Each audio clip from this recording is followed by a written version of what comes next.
Agora a gente retoma, o Mota até comentou há pouco, a esquerda realizou vários atos contra o PL da dosimetria, mas em Belo Horizonte uma imagem chamou muito a atenção. Uma manifestante foi detida por pichar uma estátua do monumento à Terra Mineira. A mulher, identificada como Tabata Pinheiro Campos, foi detida em flagrante pelos guardas municipais e resistiu à prisão. Ela escreveu na base do monumento: Brasil, terra indígena. Os advogados informaram que essa manifestante, que foi ouvida e liberada pela polícia ainda no domingo, seria da etnia indígena. E aí as pessoas que nos acompanham pela TV, por assinatura e também pelas plataformas digitais, observam o momento em que os policiais, os integrantes da Guarda Municipal, conseguem prender essa mulher que fez essa pichação em um prédio, em uma estátua que fica em uma praça de Belo Horizonte, capital de Minas Gerais. Você, Mota, o ato contra o PL da dosimetria e essa cena que chama a atenção, manifestante pichando uma estátua em Belo Horizonte. Mota. Pouca novidade, né, Caniato? Porque a tradição da turma da esquerda nas manifestações é pichar, queimar, quebrar. Isso deu uma parada a partir de 2014, quando as ruas foram tomadas pela turma do verde e amarelo, que cantava o hino nacional, se enrolava na bandeira e não queimava nada. Esses protestos do final de semana são protestos de uma natureza inédita no Brasil, pelo menos durante a minha vida. Eu nunca vi protestos contra a anistia. Aliás, eu nunca vi antes alguém ser contra a anistia. Nem em 1979, quando os anistiados foram terroristas e guerrilheiros que explodiram bombas, pegaram em armas, atiraram nas Forças Armadas, sequestraram e mataram. Ninguém protestou contra a anistia naquela época. Então, é uma surpresa muito triste ver isso acontecendo agora. Rápida parada para você que nos acompanha pela rede. Mas nós seguimos aqui com as principais notícias do dia e em destaque as manifestações de grupos de esquerda contra o PL da dosimetria, contra a anistia e aí, em Belo Horizonte, um caso que chamou a atenção, uma mulher que pichou com os seguintes dizeres: Brasil, terra indígena, à base de um monumento muito conhecido em Belo Horizonte, e aí as imagens que foram registradas por câmeras de celular. Ela foi detida pela Guarda Municipal, foi ouvida e depois liberada. Você, Luiz Felipe Dávila, as manifestações e esse episódio. Caniato, uma questão fundamental que define as democracias das tiranias é o que o famoso pensador francês Montesquieu falava. Nas democracias, nós temos a República das Leis. Num país arbitrário, é a República dos Homens. O que isso significa? Num país onde a lei é igual para todos, por que temos uma manifestante que escreveu com batom, perdeu mané e pegou mais de 15 anos de prisão, e a outra que picha um monumento histórico e é liberada imediatamente? Isso é igualdade perante a lei? Ou isto é exatamente o que Montesquieu falava? A lei do arbítrio. Ou seja, cada um decide a lei de acordo com as suas convicções e não com aquilo que está escrito na lei, o que diz a lei. Isso mostra que o Brasil se tornou o país da insegurança jurídica. As regras não são respeitadas porque elas determinam algo. Elas são respeitadas ou não de acordo com a interpretação pessoal daqueles da justiça. Isto é um sinal gravíssimo de que a democracia está em perigo no Brasil e o que vale hoje é o arbítrio, é a postura individual dos homens decidindo o que é a lei e não cumprindo o que está na lei e tratar a lei como algo igual para todos os brasileiros. E se a gente, enquanto acompanha a análise do Mota e também do Luiz Felipe Dávila, a gente exibe para as pessoas que estão nos acompanhando pela TV e pelas plataformas digitais o exato momento em que essa manifestante toma essa decisão de pegar a lata de tinta e faz essa pichação. Essa estátua, a base do monumento, é um monumento à terra mineira. Inclusive, a produção acabou de compartilhar as informações. É uma obra de um escultor chamado Giulio Starassi, na esplanada da Praça da Estação, que fica em frente, inclusive, ao Museu de Artes e Ofício. E é uma estátua muito conhecida de todos os mineiros e dos belo-horizontinos. Foi inaugurado, inclusive, o monumento em 1930.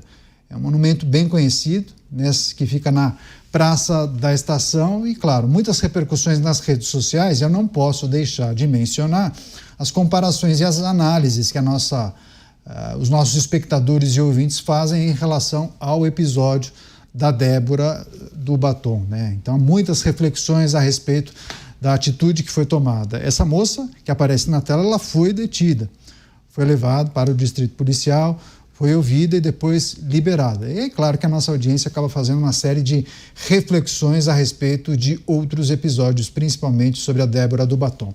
Deixa eu receber a rede Jovem Pan, as pessoas que ficam bem informadas acompanhando o noticiário da Jovem Pan e também o programa Os Pingos nos Is, a manifestante que foi presa após pichar uma estátua em Belo Horizonte, escreveu a seguinte frase: Brasil, terra indígena, na base do monumento, não com batom, com tinta.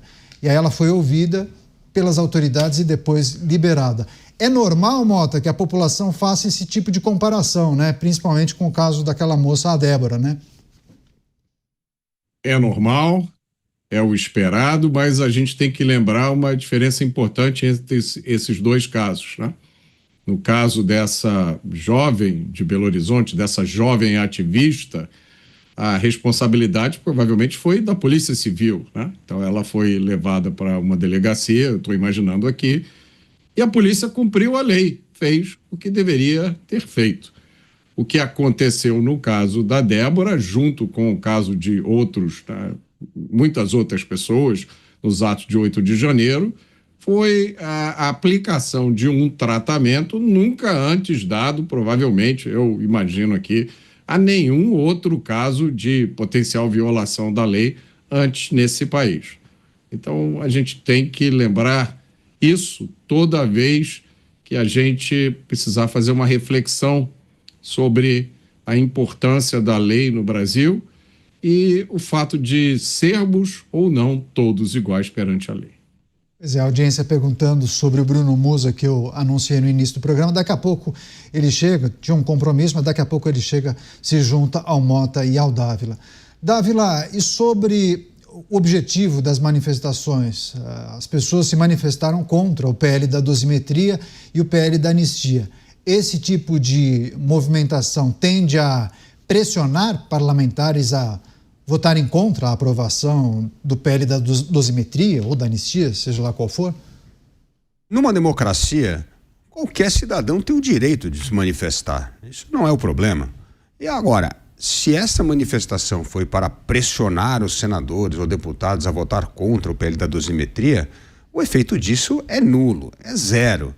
Nenhum parlamentar vai mudar o seu voto por causa de meia dúzia de gato pingado manifestando contra o PL da dosimetria. Isso aí não tem impacto nenhum.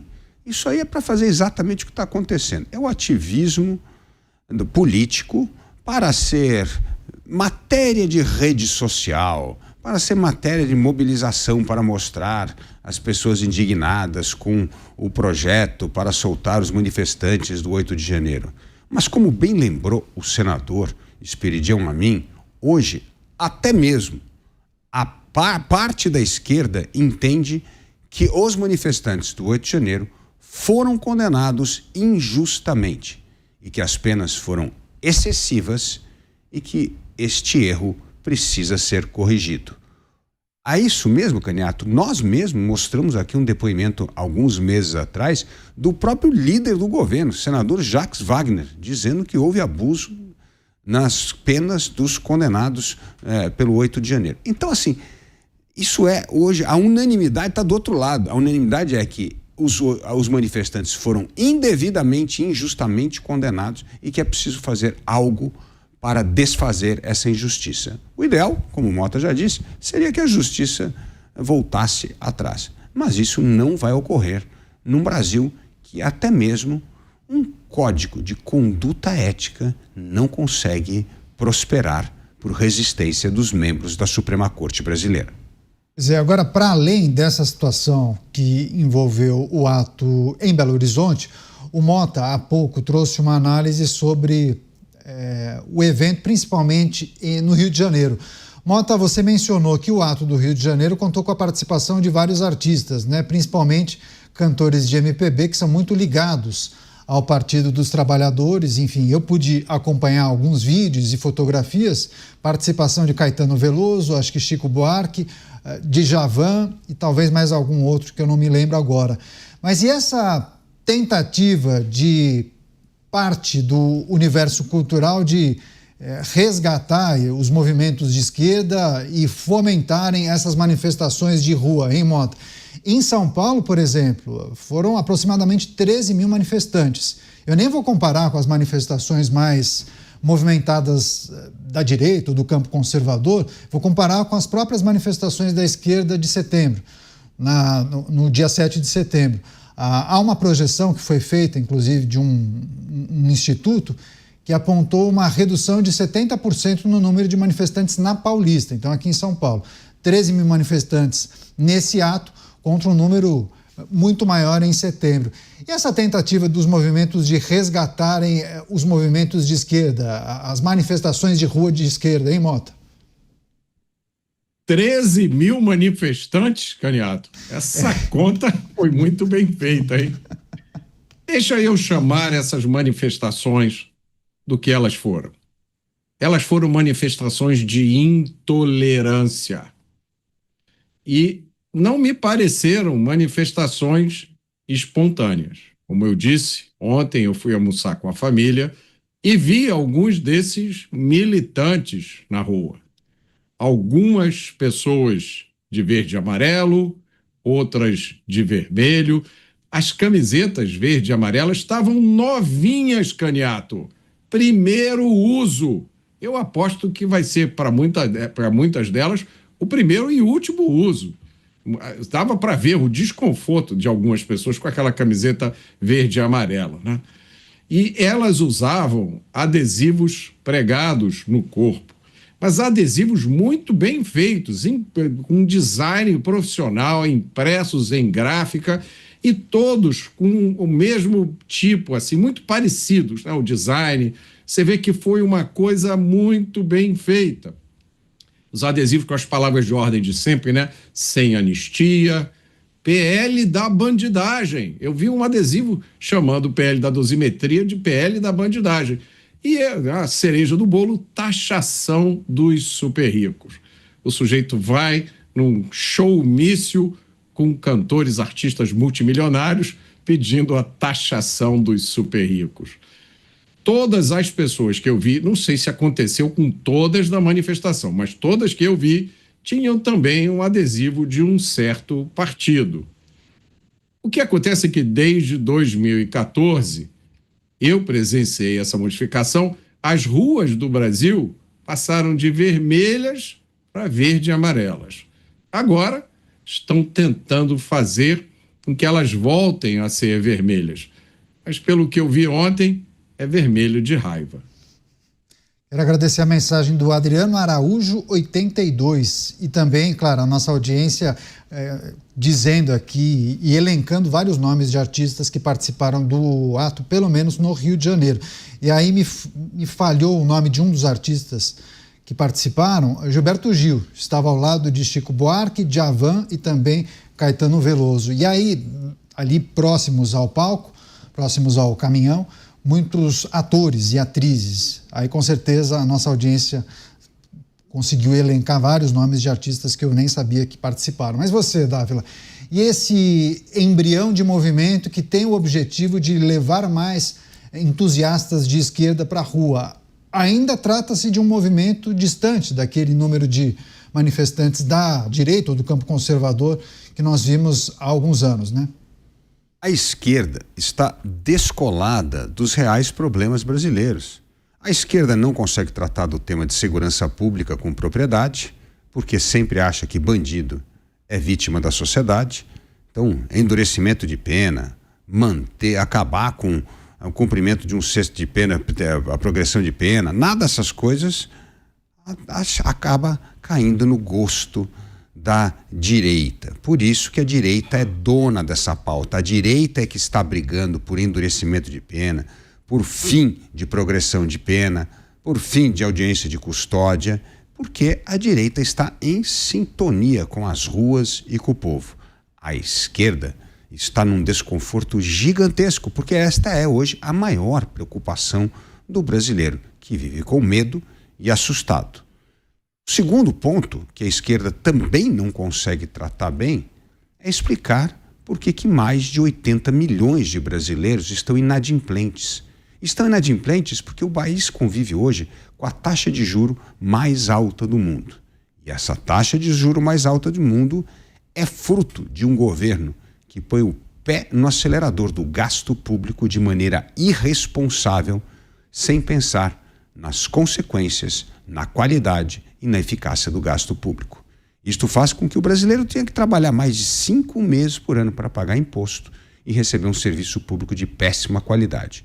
E ver o seu dinheiro financiando roubalheira de aposentado, rombo de estatal e outras coisas imorais, como, por exemplo, os super salários. Funcionários, elite do funcionalismo público, ganhando mais de R$40 mil e, como bem lembrou Mota, serão taxados como super ricos no Brasil. Pois é, agora o José Zanella criticando uma certa hipocrisia dos manifestantes, viu, Mota? Ele disse: todos anistiados em 1979. Pode? Interrogação. Você já falou disso em um outro programa, né, Mota? Porque lá atrás os manifestantes apoiavam a anistia já, aquele movimento que levou tanta gente para as ruas, e agora há uma flexibilização daquilo que essas pessoas acreditavam, pelo menos defenderam, né? Enfim, a depender do lado que você está do balcão, você flexibiliza a sua própria convicção. Flexibilizar a moral não é nenhuma novidade na política brasileira. O que espanta é a flexibilização do intelecto. Isso é que assusta. Na minha visão, quem é a favor de anistia tem que ser a favor de qualquer anistia. Porque o que é a anistia, na minha interpretação? A anistia é uma medida que você toma em relação a crimes políticos, na qual você perdoa, esquece e apaga aqueles crimes e reintegra as pessoas à vida normal.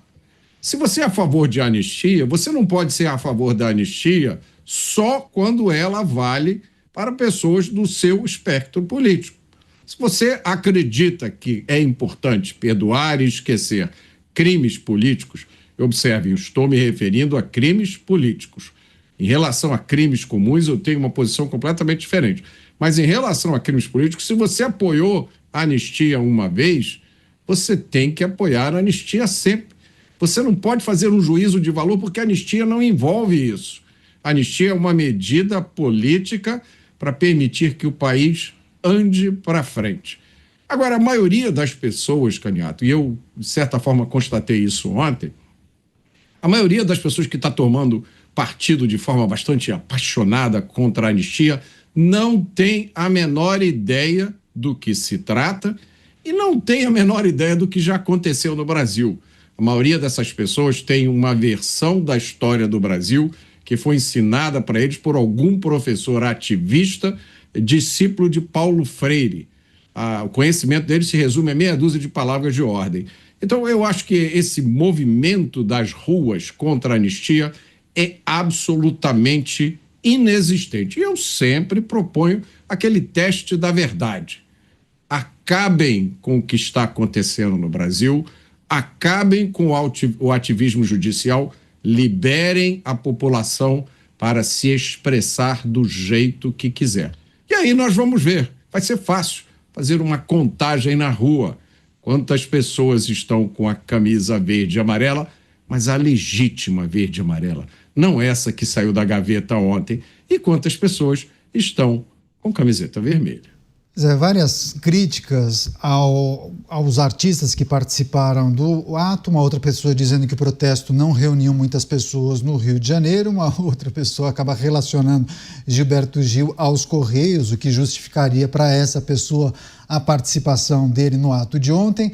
Mas, Dávila, você sempre gosta também de resgatar aspectos históricos, e quando a gente trata da questão que envolve a anistia de 79 e o posicionamento dos integrantes de esquerda nesse momento, você gosta de trazer algum tipo de reflexão sobre esse momento, né? Por que os integrantes dos partidos de esquerda passam longe da ideia de aprovar uma anistia? Esperidião, a mim, inclusive, lembrou, sabia? Do posicionamento do então deputado Lula na Constituinte de 88 sobre o dispositivo da anistia, viu, Dávila? É verdade. O Brasil teve várias anistias ao longo da sua história. Aliás, teve uma logo depois do golpe republicano de 15 de novembro, né, de 1879, que foi a primeira anistia. Logo depois, em 1891, já tinha que ter anistia de novo. Então, o Brasil é um país que tem um longo histórico de anistia. Mas todas as anistias têm uma coisa em comum, Caniato. O que elas têm em comum? Que parte do governo querendo pacificar o país e concedendo a anistia aos revoltosos, geralmente aqueles que perderam a batalha. Então, a anistia é contra os derrotados, contra o governo, né, que lutaram contra o governo e perderam.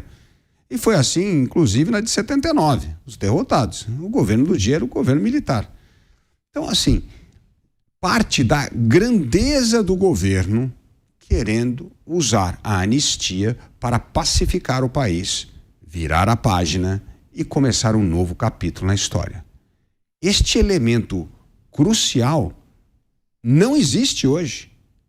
Este é um governo rancoroso, não perdoa, não quer perdoar e acha bom manter a polarização acesa porque compreende que a polarização é um ativo político.